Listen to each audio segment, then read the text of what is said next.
결론을 말씀드리면, 첫째, 윤도현이든 누구든 유망주 중에 지금 바로 김선빈을 대체할 수 있는 선수는 없다. 에이, 졸라 힘든 거예요, 김선빈 성적.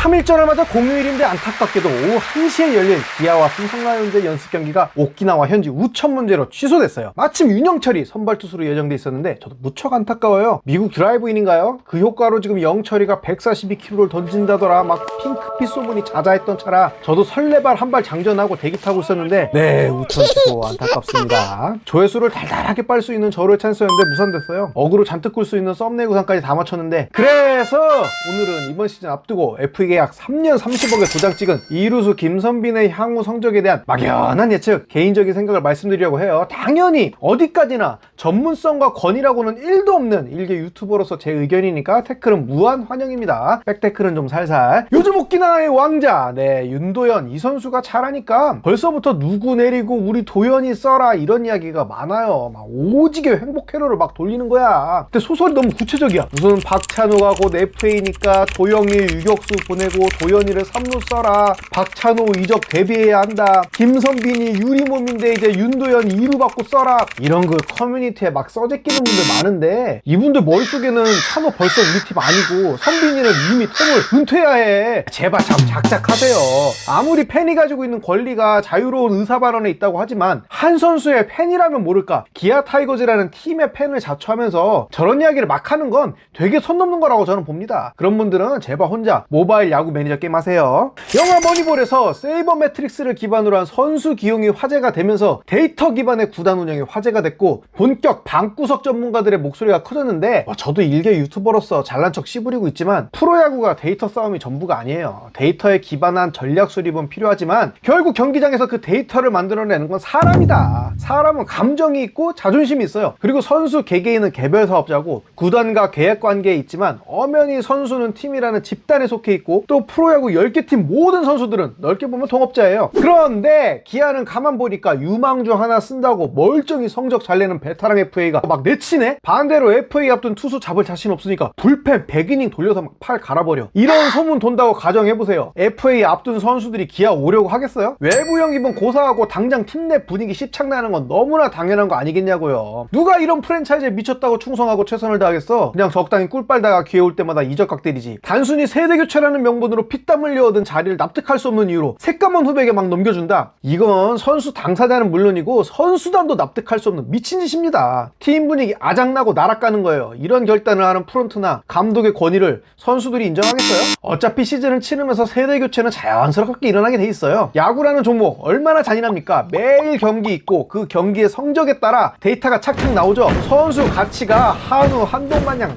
등급이 매겨지는 거예요. 선수 스스로가 구단 내 본인의 위치를 제일 먼저 깨닫는다. 굳이 우리가 지랄하지 않아도 때가 되면 자연스럽게 변화할 수밖에 없고 유망주는 그때를 위해 늘 준비되어 있어야 한다. 이렇게 말씀드리고 싶어요. 그러니까 좀 차분하게 지켜봐도 돼요. 유망주가 없는 게 문제지 대체 선수가 있으면 언제든 기회는 옵니다. 자, 서론이 길었는데 이제 본론부터 갈게요. 기아의 마지막 우승 시즌 2017년부터 지난해까지 김선빈의 출장수예요. 유리몸 그러는데 막상 2020년 빼면 120경기 이상은 뛰고 있어요. 저는 오히려 좀 놀랐어요. 2020년이 이제 김선빈이 처음으로 유격수에서 2루수 포지션으로 변경한 시즌이고 첫 번째 FA 4년 40억 계약을 시작했던 시즌이죠. 오히려 김선빈은 20대 때 날렵하고 유연성이 지금보다 좋았던 때 큰 부상을 자주 당했지 20대 후반부터 자잘한 잔부상은 있지만 경기수는 잘 소화하고 있다, 이렇게 봐야겠어요. 타격 생산성을 보면 2017년 타격 왕행 올렸던 때는 뭐 신이었네요. 우르크 134 치는 유격수, 참고로 김하성이 메이저 가기 전 시즌 2020 시즌인데 138경기 뛰면서 우르크 147 쳤어요. 홈런 30개 치면서 느낌이 확 오죠. 이 종범신은 언급하면 안 돼요. 신이라고 불리는 분들 성적은 함부로 갖고 오는 게 아니다. 수비 지표는 아직 신뢰할 만하다라고 생각하지 않고 세이버 매트릭스를 관심 있게 보는 분들 아니면 이해하기 복잡해요. 용어 자체가 익숙하지 않기 때문에 유튜브로 야구 즐기는 분들을 제가 다 이해시킬 자신이 없어요. 뭐 제가 전문가도 아니고 그냥 매일 경기 보는 분들은 다 아시고 느끼잖아요. 우리 선빈이가 실책도 늘고 범위도 줄었고 달리기도 아장아장 이제 많이 힘들구나. 그래도 WAR이라는 전체 공헌도를 보면 아직 2.5인분에서 3인분을 해주고 해주고 있다, 이 정도로 이해하시면 될 것 같습니다. 자, 17년부터 쭉 리뷰하기엔 너무 길어요. 김선빈 3부작을 해야 할 정도죠. 그래서 2루수로 포지션을 변경한 2020년부터 이 세 개의 스탯을 중심으로 진짜 수박 겉핥기식 야매와 날림으로 점철된 리뷰를 해보겠습니다. 2020년 5월, 와, 5월 성적 타율 3할 4푼 9리에 OPS 859 찍으면서 2017년 김선빈의 재림인가 했어요. 그런데 6월 9일 KT와의 경기에서 적시타 치고 주루하다가 갑자기 허벅지 통증을 호소하면서 교체됩니다. 다행히 햄스트링 파열이 아니라 피로 누적으로 인한 통증이라 2주 결장 후 엔트리에 복귀하죠. 그런데 7월 5일 NC전 1회초 첫 타석에서 2루 땅볼 후 전력 질주하다가 1루수 강진성의 뒷발에 걸려서 허벅지 부상을 입어요. 그리고 7월 31일에 복귀합니다.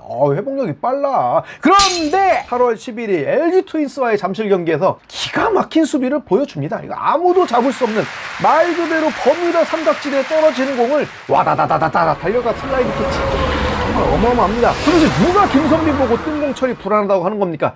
누구야? 언제적 이야기야. 문제는 이때 뭔가 허벅지 쪽이 다시 좋지 않았는지 그 다음날 엔트리 제외돼요. 그리고 9월 2일 다시 복귀합니다. 김선빈의 2020년을 복귀해보면 진짜 첫 끝발이 개끝발이다 란 말 그대로예요. 역대급 시즌 스타트와 함께 기대감이 컸지만 누굴 탓할 수도 없는 셀프 부상 3연봉으로 시즌을 날려먹었다. 사고에 맞았냐 하면 그것도 아니고 그냥 혼자 달리다가 부상 있고, 강진성과의 충돌도 딱히 강진성이 잘못한 게 없어요. 전형적인 선수가 나이 먹어가면서 근육 유연성이 줄어들고 이게 자연스럽게 생기는 노쇠화 증상이에요. 저런 현상이 나타나면 이제 웨이트 트레이닝과 함께 이제 요가나 필라테스 같은 스트레칭 컨디셔닝을 빡세게 해줘야 돼요. 이제 NBA의 르브론 제임스는 한 10년 전인가? 그때부터 회복력 높인다고 육고기도 안 먹는다고 해요. 피탁해진다고. 대신 단백질 섭취를 위해 그만큼 생선 그리고 콩요리를 먹고 요가, 필라테스, 개인 강사까지 고용해갖고 컨디션 유지한다고 하는데, 르브론은 한 주에 수십억씩 버니까 그렇게 할 수 있는 거고, 르브론 연봉이면 KBO 구단 싹 다 인수하죠. 우리 선수들도 그 정도는 아니더라도 컨디션 관리를 위해 노력을 좀 했으면 좋겠어요. 손아섭 같은 선수 보세요. 시즌 중에 술은 물론이고 탄산도 안 마신다고 하잖아요. 뼈 삭는다고. 지금 야구 커뮤니티의 김선빈의 몸 상태, 부상 리스크에 대한 우려의 8할은 2020년에 대한 기억이 워낙 강렬해서 생겼다 해도 과언이 아니에요. 이거 누구 탓할 수도 없어요. 선수 책임이고, 이게 골 받으면 스스로 몸 관리 잘해서 불식시켜야죠. 2021 시즌 김선빈도 개빡쳤는지 130경기를 소화합니다. 자잘한 부상은 있었는데 뭐 그 정도는 프로선수 누구나 한 시즌 소화하면서 겪는 거죠. 휴식 차원으로 결정한 거 외에는 진짜 2020 시즌이 무색할 정도로 건강한 시즌을 마감했습니다. 무엇보다 성적이 굉장히 좋았어요. 타율 3할 7푼에 출루율 3할 7푼 5리, 장타율 4할 1리, OPS 776인데 홈런이 5개 시즌으로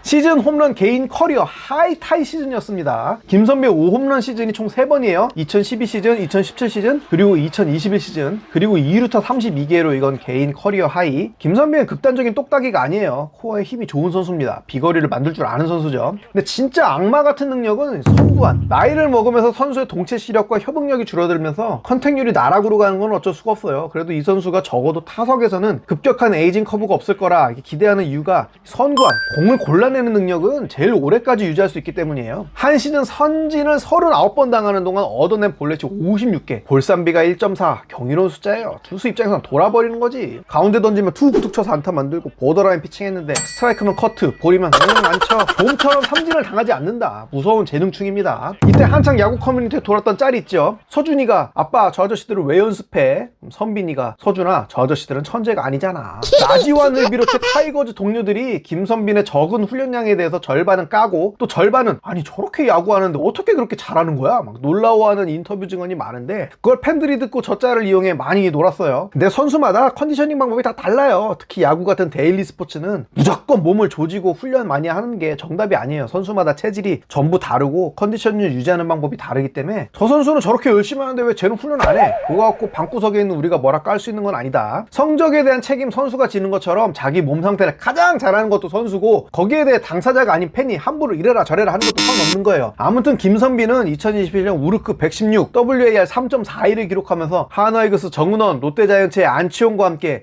시즌 골든글러브 2루수 후보까지 올랐어요. 결국 정은원이 생애 최초 골든글러브 수상자가 되죠. 그리고 2022 시즌을 맞았는데 역시 단 4경기만 결장한 140경기를 소화합니다. 대단하죠. 센터라인 수비수가 140경기를 뛰었다는 건 시즌 전체적으로 몸 관리 잘했다는 뜻입니다. 그것도 30살 중반을 가는데 대단한 거예요. 그러나 생산성이 조금 하락해요. 시즌 타율 2할 8푼 7리, 출루율 3할 7푼 3리, 장타율 3할 5푼 1리, OPS 724, 우르크 109.6, WAR 2.88, 유의미한 스탯 감소는 없지만 2루 타개수가 줄면서 장타력 센 스탯이 많이 내려갔어요. 그래도 볼삼비는 여전히 1.38로 놀라운 모습입니다. 삼진당하고 집에 들어가면 서준이가 아빠 미워 이거 시전하는지 정말 신의 선구안을 갖고 있어요. 그리고 지난 시즌 기억 속에는 뭐 어마어마한 결장을 한 것처럼 각인되어 있는데 막상 김선빈 119경기를 소화했어요. 부상을 달고 뛰긴 했는데 개막전부터 주루중 부상, 시작으로 5월 말 허리 통증, 6월 손가락 골절, 8월에 부상 공백, 아유 그냥 무슨 종합병원이요. 그래도 3월 2푼 12, OPS 740, 우르크 113, WAR 2.59. 와 진짜 이런 선수 없다. 이 정도면 아직 노세화의 노자도 꺼내면 안 되는 수준이에요. 솔직히 우리가 보통 우르크 100을 리그 평균이라고 이야기하는데 막상 100 찍기가 쉽지 않아요. 지난해 박찬호의 108.4가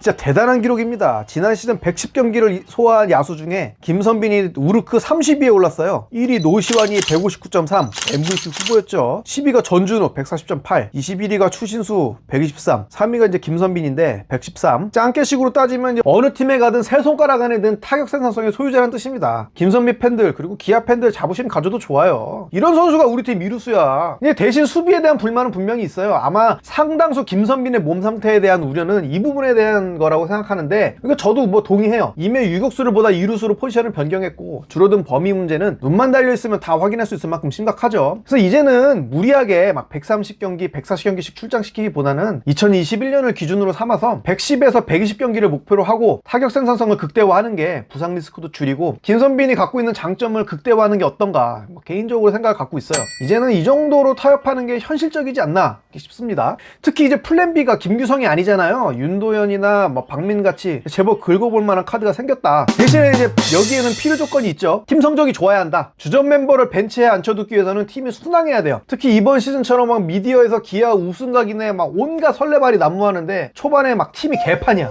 크로우 내일은 막 모가지가 오늘 내일 하고 있고 이의리는 또 볼질, 윤영철은 2년차 징크스. 팀이 이제 아사리판으로 가는데 염가 계약이든 지랄이든 시즌 앞두고 FA 계약한 베테랑 야수 체력 관리한다고 벤치 앉혀두면 그걸 누가 좋게 보겠냐고. 특히 꽃동님 이제 감독 1년차인데 이런 매니지먼트의 미덕은 팀이 잘 나갈 때나 가능하다. 팀이 안 좋은데 선수 관리? 바로 돌범어 소리 듣는다. 네. 결론을 말씀드리면 첫째, 윤도현이든 누구든 유망주 중에 지금 바로 김선빈을 대체할 수 있는 선수는 없다. 에이 졸라 힘든 거예요. 김선빈 성적. 윤도현이 내야수로 올해 정규 시즌 규정 타석 소화하고 박찬호가 지난 시즌에 기록한 우르크 108.4만 찍어도 무조건 신인왕 후보라고 봅니다. 둘째, 김선빈은 선관 때문이라도 급격하게 타격 생산력을 잃지는 않을 것이다. 셋째, 그러나 수비가 불안한 건 사실이다. 이 때문이라도 플랜 B가 항상 준비돼야 하는데 마침 윤도현이란 젊은 내야수의 등장은 진짜 가뭄의 단비와 같다. 최대한 기회를 주자. 이 정도면 연습 경기도 없는데 적당히 즐길 수 있는 재밌는 야구 콘텐츠가 아니었나 싶습니다. 재밌게 보셨는지 모르겠어요. 이제 스프링 캠프도 막바지예요. 3월 4일 월요일 오후 1시에 KT 위즈와 연습 경기가 끝나면 구단이 한국으로 돌아와 3월 8일 꽃동님 감독 정식 취임식을 갖는다고 합니다. 그리고 곧바로 시험 경기 시작이죠. 설레는 마음으로 주말 잘 보내셨으면 좋겠습니다. 다음 영상 또 잘 준비해서 인사드릴게요. 구독! 원 스트라이크, 좋아요, 투 스트라이크, 댓글 참여 스트라이크 아웃! 네, 감사합니다. 놀고 싶다 했습니다.